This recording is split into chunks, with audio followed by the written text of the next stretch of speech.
Hello and welcome back to Continental Club, where we discuss the hottest topics in European football. Look who's here, it's Mikey McCubbin and Henry Hill. Henry, how you doing? Still here? Yeah, good. Thank you. How are you both? How are you? Yeah, not too bad. Fine. McCubb's got his Inter shirt on, looking very smart. Yep. You all good, McCubbs? Yeah, not bad. Nice. How are you? All well. We've actually got quite a hard-hitting topic today. We're talking about injuries that will ruin your club's season, because unfortunately it's a big hot topic in the Premier League and around Europe, the amount of injuries going on right now. I believe it's a sort of World Cup hangover, not really having enough breaks over the last few years, and obviously the intensity of the football, the amount of games being played, has just led to a spate of injuries, and some big ones already. Let's kick off with the one that happened over the international break, a pretty heartbreaking one, McCubbs, especially for someone with Barcelona tendencies. Yeah. Gavi.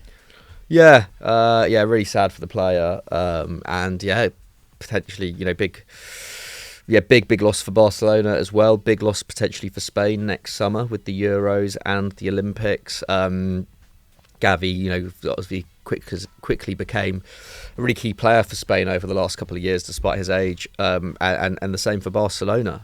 Only Gundogan and ter Stegen have played more than him this season, and so that ACL injury that keeps him out for what could be up to next July, next August, is pretty fatal in what is a really exciting title race in La Liga, probably like the most interesting we've had in a few years. It's a weird one with Gavi. Like he seems to be arguably the most important midfielder in this Barcelona side, especially a Barcelona side that has been without Pedri for much of the season so far with that hamstring injury. He's obviously returned now, but in a midfield which no longer has Busquets in it. They obviously had to get Romeo in the summer. Frankie de Jong hasn't played as much this season either. Gavi really is the guy who makes them tick. He doesn't have particularly impressive creative numbers. He doesn't have very impressive shot numbers either. His passing numbers are actually lower than anyone in the midfield or the defence at Barcelona. I think it's only forwards who only the forward line that make fewer passes than him. But his ball winning ability, his pressing ability, has always been really, really important when he's been on the pitch. 4.5 tackles and interceptions per 90 is by a distance the best record in the Barcelona squad. And his defensive responsibility has increased this year. I think Xavi has clearly put him in a more defensive role in that sense.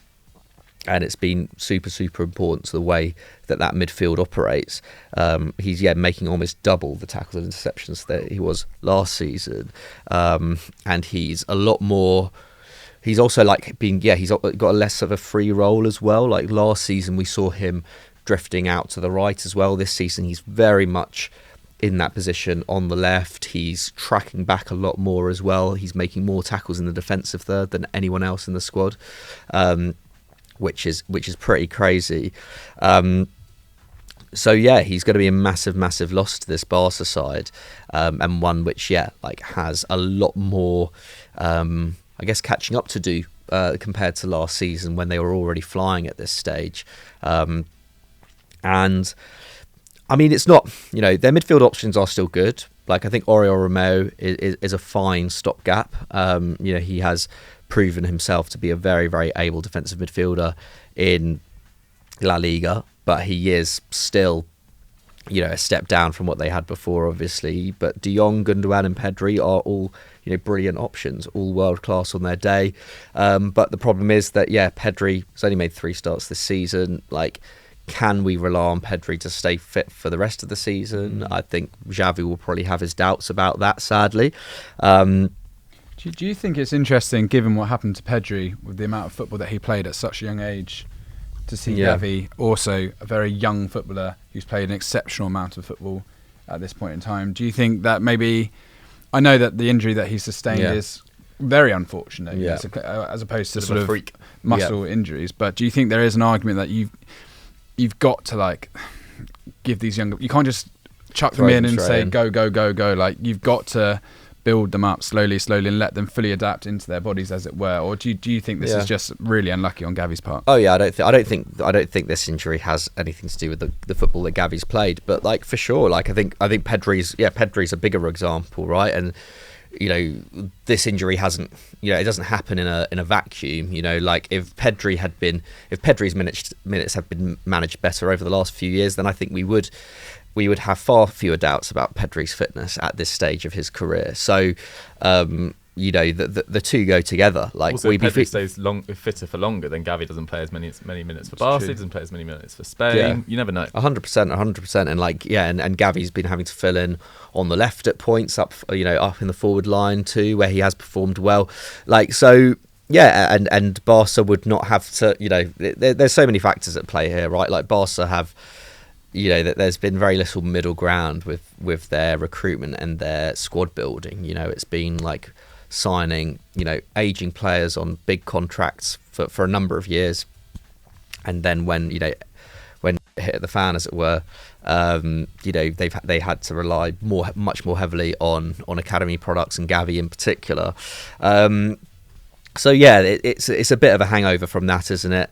As for replacements, there's been talk about Thiago, Lo Celso. Thiago, don't go anywhere near him, I don't think. Given his fitness record and given that he is nowhere near as mobile as someone like Gavi. Lo Celso, more of a stylistic fit, but also has been injured for most of this season as well at Spurs, and I can't imagine Spurs will want to let go of him in January, given their other problems.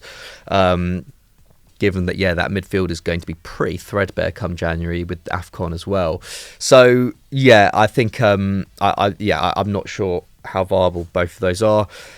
I think Barca can potentially kind of, stagger on with the midfield options that they have. But, Gavi's a huge miss. And, it's going to require other players in that side really, really stepping up in his absence. Yeah, 100%. You're going to have to use a lot of Gundogan, 33-year-old Gundogan, I think. Maybe even older than that, actually. So be prepared to be used, Ilkay. Right, let's move on to a player that's already been injured in Pierre Kalulu, Henry. And this one has been a bit of a blow for Milan all season, I think. Well, Milan's just a really interesting one in general, because when we talked about mistakes last week, a lot of people were moaning about Pioli still being the manager there. I didn't realise Pioli had done was such a big Milan problem fans hate him, yeah. at Milan. I think it's kind of at least bizarre. the online ones. And also with Kalulu, I was thinking, he's only been fit to play 180 minutes in Serie A this season, but I actually thought Malik Thiaw had kind of come into his own a little bit. They signed him from Schalke last deal as well. Very cheap. He's a guy that had been hyped up for quite a long time. Didn't play a whole lot of minutes at the end of last campaign.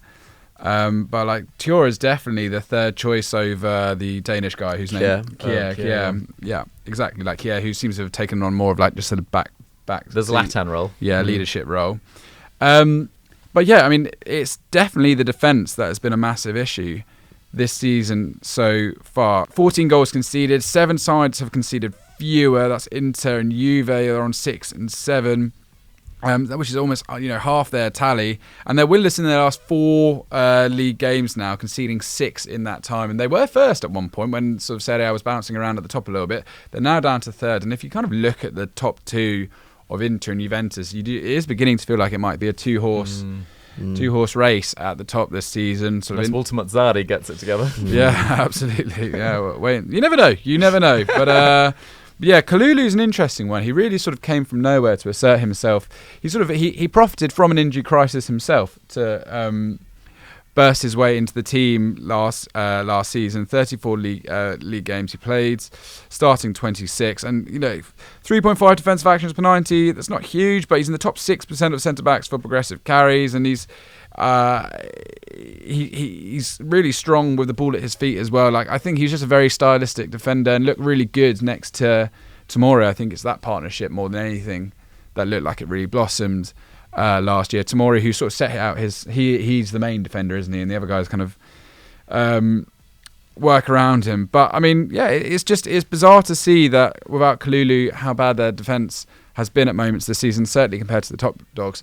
I would theorise, however, that Benacer is a bigger miss than Kalulu. So Benacer's had this really big knee injury, which is carried over from last year. I think he's over 200 days missing now, which is a long time. But Benacer is the kind of best defensive-minded midfielder that they have in that side. Rada Krunic has always been sort of a rotation option, if anything, sort of a useful guy when they need him to come in.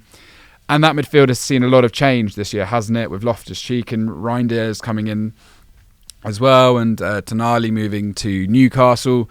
And you really just want Benacer in there because I think as much as you can point to a centre-back change being different, it is ultimately the shield in front of that defensive line, which is as much part of the defence as anything.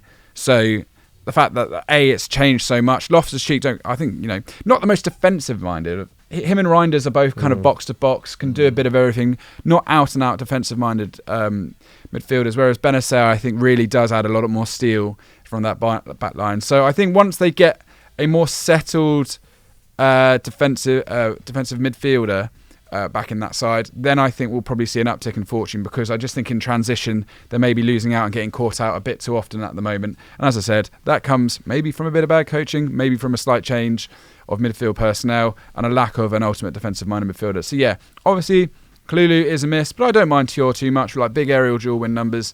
However, yeah, for me it's more Benacer being the issue here. But I don't know what people's problem with Pioli is. I think this team is still one or two transfer windows away from sort of being ready to go again. Like, they've got Giroud still leading the line up front. There are still holes. Nice more for your peril. Yeah, there are still like a few more players they need to get in there. I think you've got to give time to Okafor, even to Chukwueze. Pulisic has started really well, but you've got to give time to this side to catch up. I don't think it's a shame just to be in the top 4 race this season. That shouldn't be a problem of Pioli's. Yeah, I kind of get that as well. I also think they've, as you say, Benacer, Mike Maignan missed a lot of games as well. Like, they're some of their key players you need to keep fit if you've got a squad like Milan, which probably isn't as deep as Inter's. Right, let's move on to Germany and talk Matthias de Ligt, because he has had a really difficult campaign. He had a pretty promising debut campaign in Bavaria after being written off towards the end of his time at Juventus. People saying that this guy's a bit overhyped. He sort of proved a lot of them wrong. He featured in 31 of their 34 league games, starting 27. But hugely frustrating start to 23-24. He's only featured in 7 league games, starting 3, with an MCL tear at the moment, which is going to keep him out till mid-January at the earliest, which is a long, long time into the season, rather. Kim Min-jae, in his absence, has had to start all 11 league games. Upamecano started 8, so he's had some injury issues as well, which has meant Kimmich, Mazraoui, Goretzka has had to play at centre-back at various different times. And I think anyone would miss de Ligt. I do think he's a very high-quality centre-back. He ranks in the top 6% of centre-backs for aerial dual wins. He's in the top 10% for shots, which is obviously not crucial, but he's a threat in the opposition box. Also in the top 10% for pass completion, touches in the opposition box, and progressive passes. He's just a really solid all-round defender. I think he's emerging as a bit of a leader as well in the last few years as well. I mean, in terms of whether it's affected Bayern in the Bundesliga, not really. I mean, their shots have actually dropped from 9.2 per game to 8.7, which is the best in Germany. Their XG against per game is under 1 per game. That's really exceptional. But I think it has slightly scuppered them at times in the Champions League, at least. Or they've definitely, suffered from a lack of balance. They've conceded 3 goals in their last 5 league games as well. They're yet to keep a clean sheet in the Champions League. Already knocked out of the DFB Pokal, of course. So no double for Tuchel, at least, or no treble, I should say, because they could still win the Champions League. But yes, they are a little bit short at centre-back. There are still rumours that they're looking at Tomiyasu of Arsenal, who can cover at right-back and centre-back, but I doubt Arsenal would be willing to let him go in January. That's maybe one for next summer, if at all. So yeah, de Ligt, big absence, and they can't afford another injury to either Kim Min-jae or Upamecano. Otherwise, they are in a really difficult position. At least in Germany, you do get the winter break, so there's only a few more games to go before that break comes in. Right, Henry, let's talk about PSG and some big absences there, particularly Warren Zaire-Emery, who we've been talking about on Continental Club quite a lot over the last couple of months. He's really had a sort of breakthrough campaign. Now he's injured. Yes, what a star, by the way, first and foremost. I love this player. I think he's quality. I think we discussed him on the best sort of teenagers or best 17-year-olds a few weeks ago, so go check out that if you haven't already. He made his international debut. There's a great video of him getting his call up and all the PSG players like bundling onto him. It was really nice. But in that 14-0 win over Gibraltar, it's one of those where you're like, what? You know what? For all the criticism that the international break gets, This one was particularly wild. Like Dest getting sent off, the most petulant red card Two ever. Germany defeats. Two Germany defeats, losing to Turkey as well in Germany. That would have been absolutely massive from the Turkish diaspora there, and then losing to Austria. Like they could have lost. Ralph Rangnick. Yeah, the Rangnick factor. England being rubbish.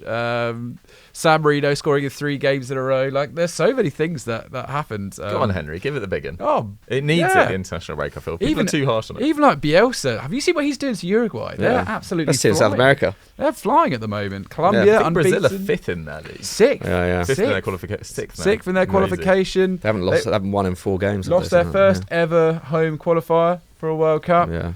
Emi Martinez trying to grab that police That was baton. wild. That was He horrible. is just loose in the head. Yeah, that whole. Yeah, I mean, as are the Brazilian police. I mean, Yeah, I mean, the yeah, police yeah, were there. I it mean, was handing batons to ultras was pretty bad. Is that what they did? Yeah, I missed that. the Brazil ultra got handed a baton to then attack Argentina fans. It's, That's nuts. it's mad, Yeah, madness. really, that was pretty bleak. I'm actually quite happy that Argentina went on to win that game. Absolutely. But yeah, so much in the international break happened. Yeah. It was bonkers. But yeah, one of those being Zaire-Emery scoring against Gibraltar. That in itself isn't too much of a stunning achievement. It's just what a mismatch. But Scored and then got injured. injured but then, and the player got sent off as well, which I've not seen that in a long time. Like a player Really? getting sent off for a challenge, which ended in a goal. Like I've normally not really seen there's that. like a mercy rule. Yeah, or something, with right? with penalties, there's double jeopardy. But Double I wasn't. jeopardy. Yeah, I wasn't quite. Yeah, I didn't quite get it. But yeah, he sustained that injury, which is sad. It is gutting because they do. The problem with the international break is quality of pitches. Sometimes where you go to, and then Gibraltar are just not facing world class. Those players week in week out, and they're going to get caught out, and they're going to do rash things, and A lot of late challenges. yeah, exactly. Like, and the problem is this is now Zaire-Emery is going to be missing until January, and this is not a very convincing PSG team at this moment in time. It's saying something that a 17-year-old is arguably been one of their best players this season, if not the best player. Like 2 goals and 5 assists in 15 league and UCL games. 2.8 defensive actions per 90 is massive for a 17-year-old really going up. It's quite a physical league, France. Yeah, People he's sort of also quite slight as well. He absolutely is. He's posting almost 2 shots and key passes, making a dribble, and his pass completion rate is so mature, like 92%. And that's not just going side to side either. That's really trying to unlock a lot of the guys further forward in the attack, as you can see by 5 assists. So yeah, I mean, he really is a star. You can see why Henrique loves him. If you think about like what he introduced at Spain with bringing in Gavi and Pedri early doors, you can see why he's really taken to Zaire-Emery, and he really is going to embody what that PSG project is meant to be going forward, sort of Parisian base and whatnot. But yeah, it's third in the squad behind Donnarumma and Skriniar. Skriniar in particular, you would not say is more important than him so far. So yeah, this is a big blow for PSG. As I said, I think they are top of Ligue 1, or they are just, but it is very tight up there with Monaco and a very well coached Nice side at this moment in time. Just 1 point ahead of Nice, 3 ahead of Monaco, and they're second in the Champions League group. But it really is still sort of all to play for. Absolutely. I mean, I know I think we all back PSG to get through, but still, you don't know how those games could go, particularly in this kind of cauldrons. Don't want to be second as well. Absolutely. So yeah, I mean, I do think Zaire-Emery is going to miss, because none of the midfield in particular at PSG that just still seems to be the weak spot. With Mbappe, that attack is always going to be dangerous. I think Colomwani is going to grow into it. I still think a centre half of Marquinhos. Nuno Mensch is missing as well. He's been quietly so effective at left back, I think. But yeah, I still think the defence is fairly solid. But it's just in the midfield really that, with now Verratti gone and Fabiano Ruiz still not overly impressing. Danilo Pereira, where does he play week in, week out? He's injured. So yeah, that's where they've been suffering. And Zaire-Emery, that's really why he's been able to ascend so quickly in this PSG squad, is because the midfield, with Ugarte not blowing teams away with his sort of defensive abilities, that's why he's been able to become so good, because he's standing out amongst what is meant to be a technically good midfield, but it's maybe not as good as the money would suggest. So yeah, he's a big loss. And Asensio's out too. Okay, fine. Keylor Navas and Sergio Rico, fine. I mean, they're behind Donnarumma. But yeah, out of all of those guys, you'd have to say Zaire-Emery is the biggest loss right now. And they've got a huge month. This season. So yeah, it's not ideal for Henrique and their plans. Football was coming thick and fast at the moment, and you want all your best players available. And Zaire-Emery is one of those for PSG. Yeah, absolutely. This is the crazy part of the season, really. The sort of late November, December period is just absolutely mental. Particularly, well, no, I think it's every league actually, but particularly in the Premier League, the amount of games is absolutely ridiculous. Yeah. But yeah, I think they'll be fine in the league with Fabian Ruiz or Carlos Soler or someone like that, or Vitinha. But in the Champions League, I just think he's been a cut above, really. Most other midfielders I think he's probably been a top 3 midfielder so far. So that is a huge blow. Right, McCubs, let's talk Real Madrid, because they have a serious injury crisis right now with big players. Yeah, well, I mean, they've been contending with it all season, haven't they? You know, Kepa's had to step up with Courtois out till April, Militao out till April as well. And now, Vinny Junior and Camavinga both out until January. Kepa also out until mid-December. Tchouaméni and Goulet out until then. Bellingham and Ceballos only just recently back in training. So this Real Madrid team has really been knocked. And they're really paying, I think, a bit for not investing in that forward line in the summer, especially with you know how reliant they've had to be on Vinicius. You know, Bellingham was able to kind of make up the lost ground in those opening weeks, wasn't he? But you can't rely on a 20-year-old midfielder to provide all your goals. It's just not sustainable, as good as he's been. And Vinny was really growing into the season. You know, he'd only registered 1 goal contribution in his first 5 league games, but since then, 4 goals and 3 assists in 8. His XG has actually gone up from last year. His shots have gone up.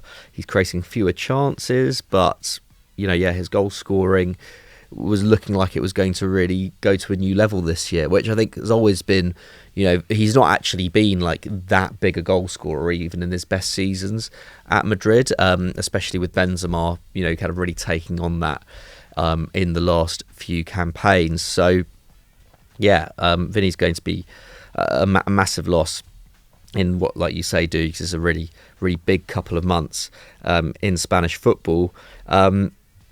Just quickly on Vinny, it's interesting. I was reading about Brazil. They were saying that is what they're missing, because for all, even at Brazil, Emerson Royale is their only available right back at the moment. You saw what it was. Rafinha, who's not been in an amazing form, playing on the wing. They are missing a superstar, with Neymar certainly out injured too, and Vinicius Junior is one of it, and that's contributed to what is one of the worst qualification periods in Brazilian history right now. So I just felt quite interested just how important he really is. And you're so right. You began to see him in that Madrid side wrestling back the "I'm the star" mantra kind of from Bellingham a little bit. Him and Rodrigo were really turning it on the last few weeks. So to lose that again and have to go back to a more kind of functional attack with Joselu and Bellingham is a massive blow. Yeah, I mean, is it even functional? It's like Vinicius has been so central to the way that attack even really operates. It does feel a bit difficult now. Midfield wise, they've obviously got the deepest midfield in world football. Kroos, Modric, Valverde are still pretty fantastic. But nevertheless, that lack of depth now is a problem, especially when Bellingham's being required to fulfill a forward role. And in goal now, they're going to have to rely on Andre Lunin. He's only played 21 games in the last 5 years. His only real regular game time has come with Oviedo in the second tier. So, slightly worrying times for Madrid. Like I was saying with Barcelona, it's a big title race on this year. Girona look so far relatively unflappable. I can't remember really a team from outside the top 3 having as good a start to the season as Girona have this season. I think I was expecting them to challenge for a top 6, maybe even top 5 place, but to actually be challenging for the title. It's not like Sevilla a couple of years ago where they were just kind of scraping 1-0s and whatnot. Yeah. But Girona are really they're expecting to win every single game.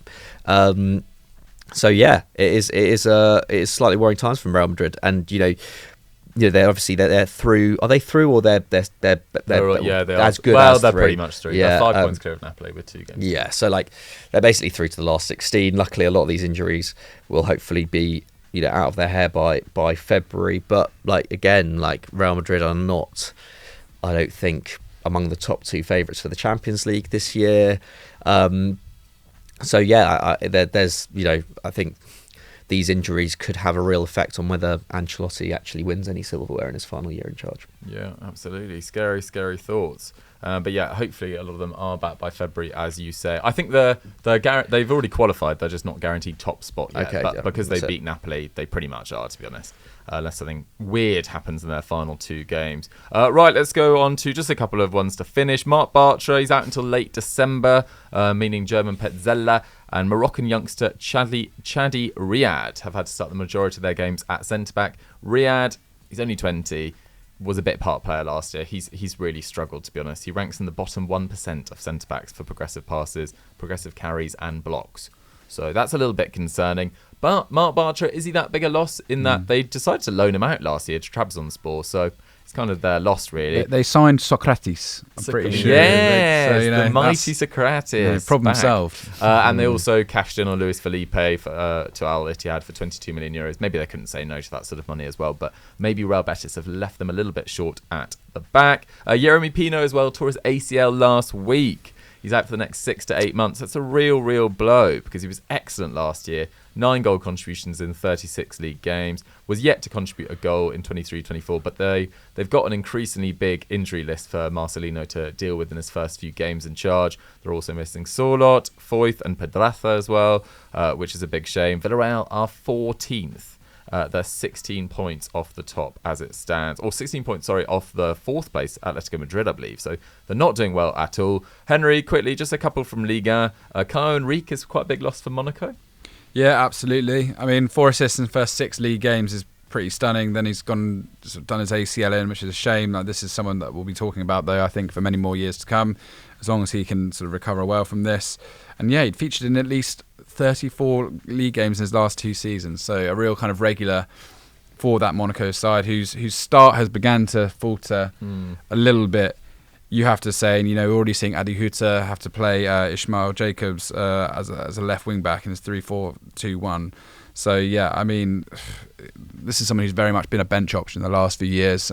So having to jump in at a point, like I said, when Monaco certainly look like they're going for Champions League football this year, could maybe do it a little bit more. Then yeah, Johan Lepanant for Lyon. That is a problem for Lyon. I remember we talked about him at the beginning of last season as a signing to watch. They paid something like 4 or 5 million euros to Caen for Lepanant to come in. Only 21 years old, but he was so impressive last season. 31 league appearances. Ranked in the top 5% of midfielders for pass completion, top 20% for progressive passes. So just a really tidy operator in the midfield of the park there, prolific of the French youth teams as well. So yeah, they've lost him too, and they need all the help they can get at the moment, because they got Lille, Lens and Marseille in their next 3 games. Okay, they got that very nervy win against Rennes to get their first league win of the season. Thanks to the Ginger O'Brien. Yeah, absolutely. But they still need to kind of press on from here. 5 points from safety as it stands. So yeah, Lepanant is a loss for Lyon too. He absolutely is. Guys, which of those injuries do you think is the biggest loss to their team? Did we miss any out? Let us know in the comments down below. And let's move on quickly to our big match predictions. Okay, it's big match prediction time. The scores on the doors are Cubs is on 18. Brilliant start from you. Yeah. Respect. Huge. After a difficult year last year. This is Girona. It's going to fall off eventually. It's going to fall off. I'm on 15 and Henry is on 8. Work to do for Henry. Right, let's talk PSG versus Monaco. It's Friday, 8 p.m, first versus third. 3 points between them. We talked a fair amount about both these sides. McCubs, where's your money on? I think it might be a draw. Yeah? I think it might be a draw. I think, both sides, like big losses. But Monaco haven't lost to PSG since 2021. They've got a great record against them. I think they've beaten them 3-0 twice since then. So, yeah, I think there's something about this Monaco side. I know they're going away to PSG, but they've had, I think, a much better start to the season than I was expecting. I think they've looked really entertaining at points. So yeah, I'll go for a 2-2. Why not? Ooh, yeah, the Desmond thriller. Henry? I'm pretty sure after the last international break, PSG lost at home to quite possibly someone. So yeah, I'm going to back that to happen again. I'm going to go for a 3-2. I'm going to go for the bonus point. I'm going to go for a 3-2 Monaco win. I think that was the score they lost last time after the international break against like Strasbourg or something like that. So yeah, I'll go for that again. Oh, interesting. I think Mbappe's just been so lethal recently against his former club as well. I might go 2-1 PSG. I'm going to play the percentages. Very dull, but it's got to be done. Right, Henry, Dortmund versus Gladbach, Saturday, 2:30 p.m. 5th versus 9th. There's 8 points between them. What are your thoughts? Gladbach are just such a difficult one, aren't they? Strange manager on the team, aren't they? But yeah, Dortmund are not in a great sort of vein of form at the moment. Winless in the last 3 league games. So weird after all the effort they put into that Newcastle double-header to have not been able to carry that over to their league form. I heard Terzic say that they were a side of two faces. A side of two... Well, an ugly face and a beautiful face. I think that has been well known of Dortmund for a very long time. I don't think that's not new. Hugely shocking surprise. They're now 10 points off Leverkusen, top of the table, but yet they're 2 points ahead of where they were last season. More of a damning reflection on like how much the top teams were suffering last year. Against... Problem is I just don't back Gladbach to be that good. I think they had a bit of a difficult start under Gerardo Seoane. I still think they've got like some good players in there. I still think they'll be fine. I don't think they're going to get caught up in the kind of bizarre giant killer which is the Bundesliga sort of from time to time. But yeah, they're the 8th best side by expected points, which kind of sort of backs that up at the moment. 11 different goal scorers, 11 different assisters too. Savarin Sara, he started well with 4 goals and 1 assist in 10 games. So I really like him going forward. I thought he's a really smart pick-up out of the Czech league. I'm going to go for a draw, actually. I think Gladbach might be able to get something out of this. I'm going to go for a 1-1. Nice. McCubbin? I'll go 3-0 Dortmund. 3-0 Dortmund. Wow. Yeah. Turning it back on. Yeah, why not? Who's doing the damage? I don't know, all of them. All of them. Everyone's doing the damage. Yeah, Brandt will definitely be involved. Fair enough. Watch out for Frank Honorat. I think that's how you pronounce it, of Gladbach as well. He started really well. In this one, though, I might back a draw, actually. I might just go for a simple... What did you say, Henry? 1-1. No, you said 1-1. Go for 2-2. Fine. I'll take the 2-2. I will take the 2-2. Right. Juventus versus Inter Milan is the denouement of the weekend. Is that even a word? Sunday, 7:45 p.m. Oh. First versus second. 2 points between them. Absolutely massive. So Juve, as Henry said earlier, are in second. They're 2 points behind Inter Milan, but they're now 6 ahead of third place Milan. They're 7 points ahead of where they were at this time last year when they sat 7th, 10 points behind Napoli. Serie A has been kind of crazy in a year at least. 5 of their 9 wins this season have come by a 1-goal margin, so it hasn't necessarily been, free-flowing attacking football, but with Pogba out, with Fagioli out, obviously suspended, both of them, they've had to be down to their bare bones really in midfield, and Chiesa stepped up a little bit, Vlahovic has stepped up on occasion. They don't really have anyone that's taken the season by a full scruff of the neck just yet, though. But they've got no European football and they don't have Coppa Italia till January. So they've got an opportunity to really start to build an advantage over that third place side in Milan or Napoli or whoever gets into the contention in the end. But they do have a lot of injuries as well. Moretti, Locatelli and Weah are all out. Danilo and Alexander are doubtful. And as I said, they've got the suspensions as well. As for Inter... 4 wins and just 2 defeats in their last 8 Derby d'Italias as well. They've still only lost 1 league game all season, which was that 2-1 home defeat to Sassuolo. Only Nice, Leverkusen and Bayern are the only unbeaten sides in Europe's top 5 leagues, at least domestically. But they've been definitely the best side in Italy so far. I think they've scored 10 more goals than Juve. They've got way more goal scorers or players that are really in top form, and Marcus Thuram and Calhanoglu as well, who's sort of been reinvented as this deep-lying playmaker. And obviously Lautaro Martinez, 12 goals in 12 games, which is 5 more than next best Olivier Giroud in Italy. But after this, they then play Napoli and Lazio in 2 of their next 3. Wow. So a win here would be absolutely massive. But I'm backing them to do it at the Allianz Stadium. I think they're a better side than Juve, and I think they play better football. And I hope they get a comprehensive 2-0 win. Michael. I think it'll be 1-1. I can see this being quite a boring game. 1-1. 1-1. Yeah. I just want to give Allegri some credit. People dunk on him all the time, and he's got Juventus. The great survivor. He is a great survivor. There's a certain Italian journalist online. He's always bashing him, and yet Juventus are second. Same Italian journalist who claimed that Mudryk dived against Italy, unfoundedly. I'm going to go. I reckon Juve might sneak it. Actually, I'm going to go 2-1 Juve. I'll spread the bets. Spread the bets. Love it. We've all gone quite different this week. It's going to be a brilliant weekend of football, guys. Thank you so much for watching Continental Club for this week. Stay tuned for Sunday Vibes on Sunday. It's an absolute banger of an episode, and we'll catch you then. Bye bye.